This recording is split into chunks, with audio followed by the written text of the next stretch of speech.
High students, இப்போ நான் பார்க்க போகிறது எடுத்துக்காட்டு 4.1. கொஷின் பாருங்கள். RN மற்றும் பாகைகளில் sin இன்வர்ஸ் இன்ட்டு -1/2 முதன்மை மதிப்பை காண்க.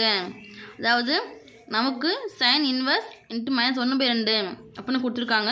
இதோடைய RNனும் பாகை மதிப்பும் கேட்டிருக்காங்க. சரிங்களா? அதாவது கிரேட் வேல்யூவும் RIயோட வேல்யூவும் கேட்டிருக்காங்க. வாங்க பார்க்கலாம். இப்போது கொஷின் பாருங்கள். கொடுத்துருக்கிறத நம்ம எடுத்து எழுதியாச்சு.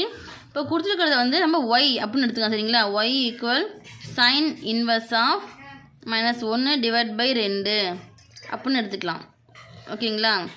இப்போது இதுக்கு வந்து RI பாகை மதிப்பு நம்ம கண்டுபிடிக்கணும். இது வந்து இந்த வேல்யூ எதுலேருந்து எதுக்குள்ளே இருக்கும் அப்படின்னு பார்த்தீங்கன்னா, இப்போ ஃபார்முலா என்ன பார்த்தீங்கன்னா, இது வந்து sin இன்வர்ஸ் ஆஃப் எக்ஸு. இப்போ sin இன்வர்ஸ் எக்ஸ் அப்படின்னும் போது இதனுடைய மதிப்பு பார்த்தீங்கன்னா -π/2லேருந்து +π/2க்குள்ளே தான் இருக்கும். சரிங்களா? இதை தாண்டி போகாது. இந்த வேல்யூக்குள்ளே தான் இதனுடைய ஆன்சர் நமக்கு கிடைக்கும். அப்படின்னும் போது இந்த இதில் பார்த்தீங்கன்னா சைன் இன்வெர்ஸ்ன்னு இருக்கா, ஈக்குவல் இந்த பக்கம் வரும்போது சைன் வருமா, அப்போது sin ஒய்ன்னு நமக்கு கிடைக்கும். ஈக்குவல் -1/2. இது பாருங்க, ஃபார்முலா நம்ம படிச்சிருக்கோம். இந்த மாதிரி -1/2 இது ஃபார்முலா படி பார்த்தீங்கன்னா sin -θ அப்படின்னும் போது -sin θன்னு வருமா.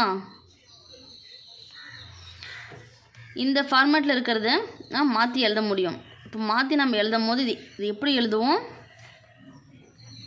sin y ஈக்குவல் -sin θன்றதால 1/2 இருக்கா, அப்போது 1/2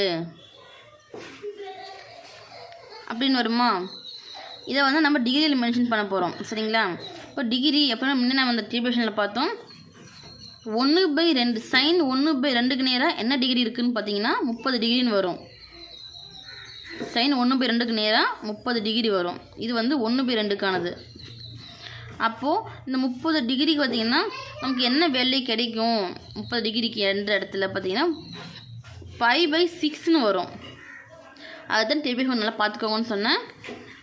இப்போ 30 டிகிரி 1/2ன்னா 30 டிகிரி, 30 டிகிரின்றதால π/6 இருக்குது.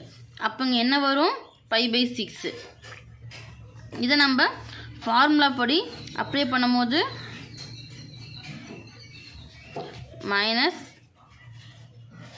-sin π/6ன்னு வருமா. இப்போ கொடுத்துருக்கிறத எடுத்து எழுதியாச்சு. இல்லை இதுக்கு முன்ன ஸ்டெப்பாக நீங்கள் -sin 30 டிகிரின்னு கொடுத்து கூட அடுத்த ஸ்டெப்பு -sin π/6 அப்படின்னு எடுத்து போட்டுக்கலாம். ஓகேங்களா? ஈக்குவல் இப்போ சேம் இதுக்கான ஃபார்முலா பாருங்கள். sin -θ ஈக்குவல் -sin θ அப்படின்னும் போது இங்கே sin இன்ட்டு -π/6ன்னு வருமா. ஃபார்முலா போய் எடுத்து எழுதும் போது அப்போது ஈக்குவல் இந்த பக்கம் என்ன இருக்குது? sin ஒய்ன்னு இருக்குது. அப்போ ரெண்டு பக்கமும் காமனாக சைன் இருக்கிறதுனால கேன்சல் பண்ணலாமா?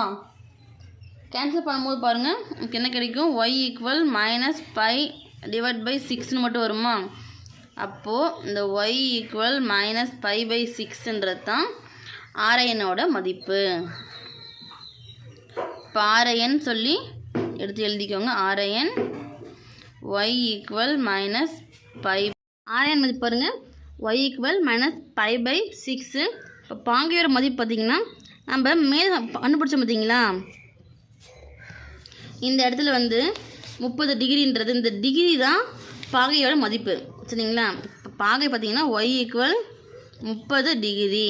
சரிங்களா? ஓகேங்களா? ஓகே ஸ்டூடெண்ட்ஸ், இந்த வீடியோ உங்களுக்கு பிடிச்சிருந்தா லைக் பண்ணுங்கள், ஷேர் பண்ணுங்கள், மறக்காமல் கமெண்ட் பண்ணுங்கள்.